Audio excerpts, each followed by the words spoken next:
Hi guys, still the same rainy day from my last video. I've got done what I wanted to do today, and honestly this is like probably one of the hardest jobs I've ever done. I'm really working my ass off here to try and get this finished so I can go out and start living again and get back to work and move out of my parents' place. So I'm only back here for the holidays. But check it out. So today, as you saw in the previous video, I kind of modified those drawers to see how they would fit in. I put on these plywood walls. It's like a full sheet of ply that way, and then the little patch fill-in things on the bottom.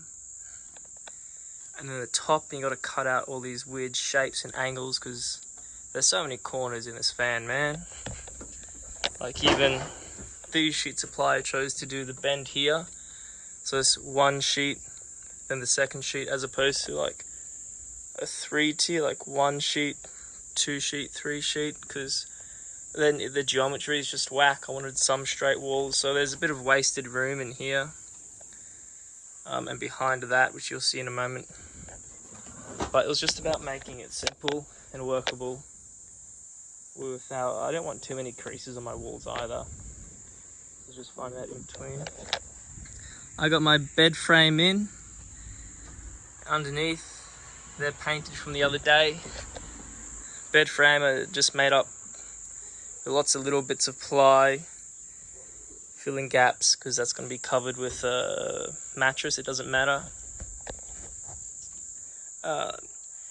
This bit here is done on purpose, right? On the right side and the left side. Because like the window cutouts or the frame cutouts in the van give that tiny bit of extra width for sleeping long ways. So that's why it's separate from the wall there. And so I cut out all the grooves on this sheet of ply and slid it up as far against the wall as I could.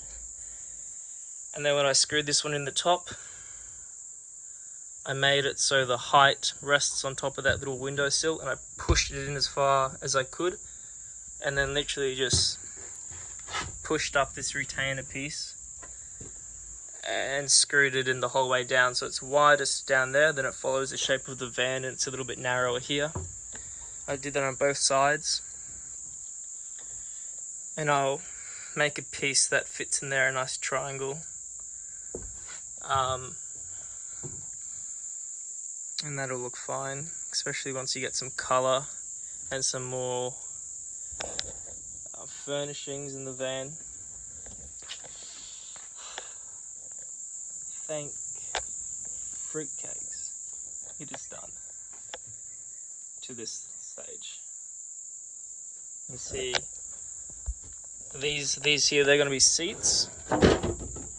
They're probably going to be seats. One might turn into a dirty clothes basket. But they're going to be seats with like a table in the middle, then my kitchen bench and whatever there. I have to put in a big battery bank there, all my electronics.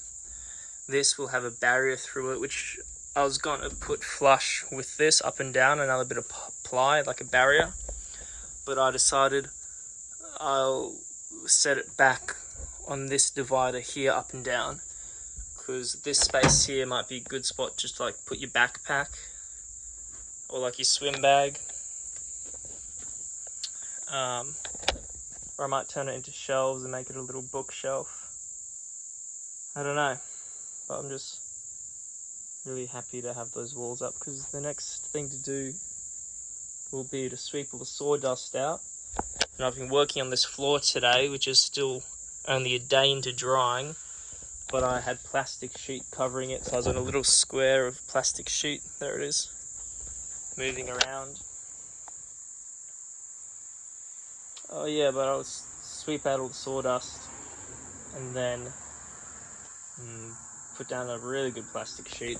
And I want to make sure I've got heaps of screws in. I've been using these wood to metal screws. Make sure I've got a heap of screws in everywhere that I can, and then paint over it white.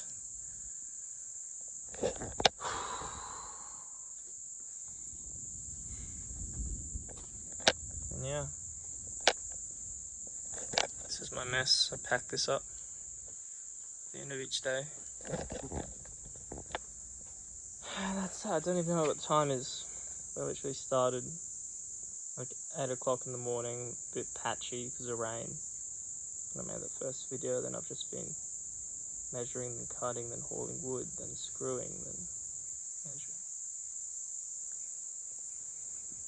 I've just got some real shape now. Nice.